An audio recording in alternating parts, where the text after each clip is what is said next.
Here we go again. Oh, what a doozy I have this week, folks.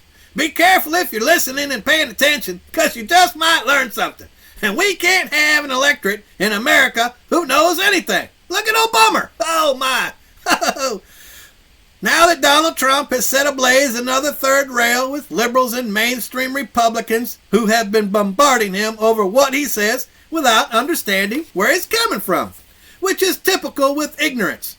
Most have never built a company from the ground up, created their own paycheck in any form or fashion, or even run a freaking hot dog stand. Look at Obama. Oh, goodness.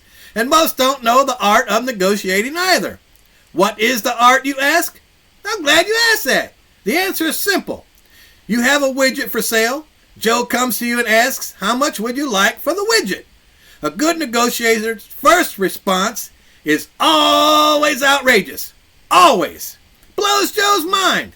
He counters. Then you hammer back and forth until a deal is reached. That is exactly how Donald Trump works. His first response is not the end of the deal. It's the beginning of the deal, dummy. Those who don't like Donald Trump don't like to negotiate either. Look at the car commercials.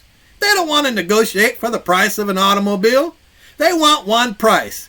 But I ask you as a former car salesman, is the only price a good price? I think not. Next page.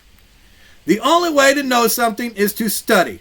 Most people who attend church don't really know what the Bible says because they don't study. They listen to someone else who may or may not know anything. The Bible says, trust no man, examine for yourself. Don't trust what I say either. My goal for you is to stir you up so that you check these things out for yourself. You hear all the time the Muslim religion is a religion of peace. What a bunch of hogwash. Goodness gracious. Well, here's a piece for you to look up. There's one Quran with many interpretations. Here's a few I looked up. And I ask you to do the same. Surah 9:5. When the sacred months are over, slay the idolaters. That's us. Wherever you find them, arrest them, besiege them, and lie in ambush everywhere for them. Not in their hometown, but everywhere, even in your hometown. Surah 47:4. When you encounter the infidels, again, that's us, strike off their heads. Interesting. Isn't that what ISIS is doing? And one more. Surah 8:60. Strike terror into the hearts of the enemies of God, who is Allah in their mind, and your enemies and others.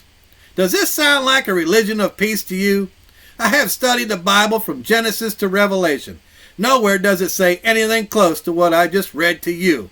Goodness gracious. In the Bible, when the Israelites were told to kill, it was because it was their land given to them by God, and the squatters would not leave. I have not read the entire Quran, but what I have read, I did not see anything like love your enemies, pray for your enemies, or turn the other cheek. Or in fact, love anything. Goodness gracious. Remember, Jesus is God. His name is not Allah. Okay? Get that straight. Goodness gracious. The Father's name is Yahweh, not Allah. The God in the Bible is the God of Abraham, Isaac, and Jacob, not Allah. Religion of peace, my butt. I did not read love your neighbor anywhere in the Quran. Get a grip. That's all.